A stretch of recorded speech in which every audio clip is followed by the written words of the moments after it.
Doctor Pawase अर्धांगवायू पुनर्वसन आणि निसर्गोपचार केंद्र, निसर्गरम्य आणि प्रदूषणमुक्त वातावरणात 20 कॉटचे उत्तम मशिनरी आणि सर्व सुविधा उपलब्ध असलेले सुसज्ज निसर्गोपचार केंद्र।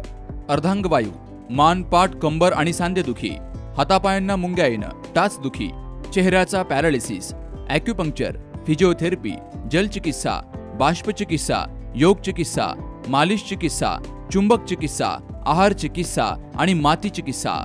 संपर्क डॉक्टर रमेश पावसे, ठिकाण हिवरगाव पावसा, रायतेवाडी रोड, तालुका संगमनेर। संपर्क 9623 25 67 22। पंडित प्रदीप मिश्रा यांच्या शिवपुराण कथेचा कार्यक्रम जिल्ह्याच्या परंपरेला साजेसा ऐतिहासिक आध्यात्मिक सोहळा ठरणार असून भाविकांच्या गर्दीचा उच्चांक मोडणारा ठरेल, असा विश्वास जलसंपदा मंत्री तथा जिल्ह्याचे पालकमंत्री राधाकृष्ण विखे पाटील यांनी व्यक्त केलाय। राहता तालुक्यातील अस्तगाव येथे 75 एकराच्या भव्य मैदानावर रविवारपासून पंडित प्रदीप मिश्रा यांच्या शिवमहापुराण कथेचं आयोजन केलं गेलंय। मंत्री विखे पाटील यांनी संपूर्ण कार्यक्रम स्थळाची पाहणी करून तयारीचा आढावा घेतलाय। भाजपाचे जिल्हाध्यक्ष नितीन दिनकर, विनायकराव देशमुख, जिल्हा पोलीस अधीक्षक सोमनाथ घारगे, अतिरिक्त पोलीस अधीक्षक सोमनाथ वागचवरे, तहसीलदार अमोल मोरे यांच्यासह पदाधिकारी आणि कार्यकर्त्यांची उपस्थिती होती। पंडित प्रदीप मिश्रा यांचा आध्यात्मिक क्षेत्रामध्ये मोठा नावलौकिक आहे। त्यांच्या सुश्राव्य वाणीतून शिवमहापुराण ऐकण्याची संधी जिल्ह्यातील भाविकांना प्रथमच मिळतीये। आजपर्यंत ज्या ठिकाणी त्यांच्या कथेचं आयोजन झालं त्यापेक्षाही मोठा उच्चांक इथं ठरेल, असं नियोजन जनसेवा फाउंडेशनच्या माध्यमातून केलं गेलंय, असंही मंत्री विखे यांनी सांगितलंय। शिंदे मतदारसंघामध्ये अहिल्यानगर जिल्ह्यात कथाकार मिश्रा महाराज शिवरवाले यांचा शिवपुराण कथा या कार्यक्रमाची सुरुवात उद्यापासून सुरू होते। ती 12 ते 16 तारखेपर्यंत चालणारी कथा आहे। उद्या औपचारिक त्याचा शुभारंभ दुपारी 1 वाजता होईल आणि रोज दुपारी 1 ते 4 या ठिकाणी हा शिवपुराणाचा कार्यक्रम संपन्न होईल। अतिशय जगभरामध्ये वंदनीय आपले पूज्य पंडित प्रदीप मिश्रा महाराज यांचा एक नावलौकिक आहे। ज्या ज्या ठिकाणी त्यांच्या या शिव महापुराण कथा झाल्या किमान 6-7 लाख लोकांची उपस्थिती राहिली अशी माहिती आपल्या सर्वांनाच आहे।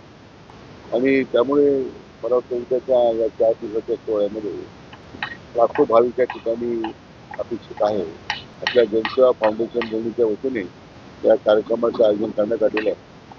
साधारण 3 आपण जो मधल्या मंडपावर बसलेला तो 65,000 लोक उपस्थित असतील अशी क्षमता आहे आणि दोन्ही बाजूचे जे आणखी जे मांडव बाजूला आहे ते प्रत्येकी 35,000 भाविक असतील अशी क्षमता आहे।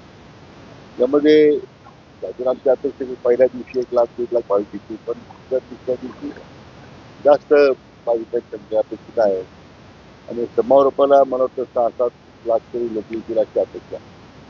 राज्याचे आपले सन्मान्य मुख्यमंत्री मान्य देवेंद्र फडणवीस साहेबांनी 16 तारखेच्या समारोप कार्यक्रमाला याचं मान्य केलं आहे।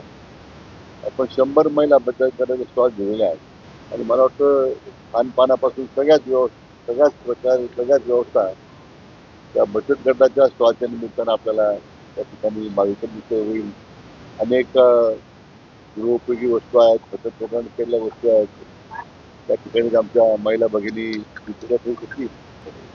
पार्किंगची मुबलक सोय आहे, म्हणजे दोन्ही बाजूला साधारण स्वतंत्रपणे 25 एकराचे पार्किंग आहे, पण बाकीच्या अन्य पार्किंग सुद्धा उपलब्ध आहे। तेवढ्या मोठ्या सोहळ्याचा कार्यक्रम करताना स्वाभाविक काही थोड्या उणीवा राहतील। या कार्यक्रमासाठी जनसेवा फाउंडेशनच्या माध्यमातून जी तयारी करण्यात आली, मला आनंद या गोष्टीचा आहे की अनेक स्वयंसेवक म्हणजे जवळ 20,000च्या वर स्वयंसेवक या सगळ्या तयारीसाठी त्या ठिकाणी काम करतायत आणि एकच भावना आहे की हे महाशिवपुराण कथा आहे ती यशस्वी व्हावी आणि भाविकांची चांगल्या प्रकारची सोय व्हावी, लोकांना कुठे गैरसोय राहू नये। म्हणून मोठ्या प्रमाणात स्वयंसेवकांनी इच्छा व्यक्त केली होती आपण जेवढं 20,000ची मर्यादा आपण ठेवून त्या ठिकाणी मग ते आज आपल्या सगळ्या व्यवस्थेला मदत करतायत।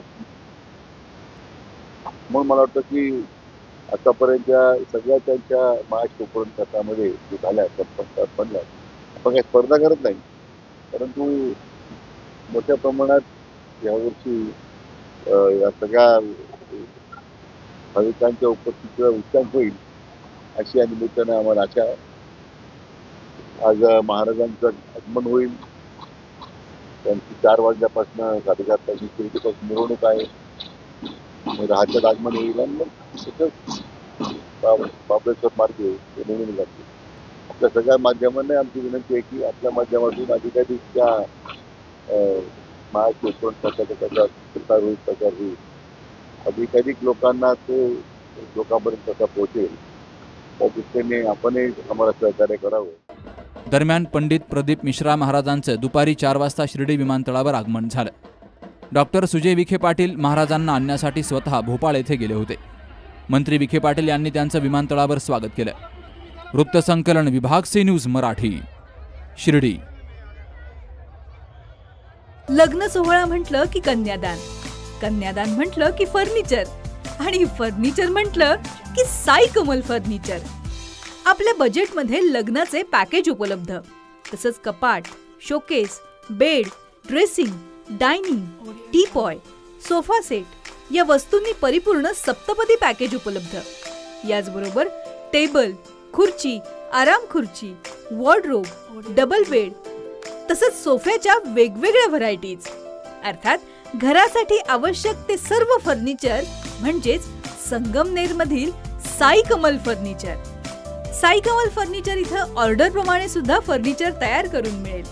आजच भेट द्या साई कमल फर्निचरला. प्रोप्रायटर गणेश साहेबराव सातपुते, वसंत लॉन्स समोर, संगमनेर. मोबाईल 98 814 73 753.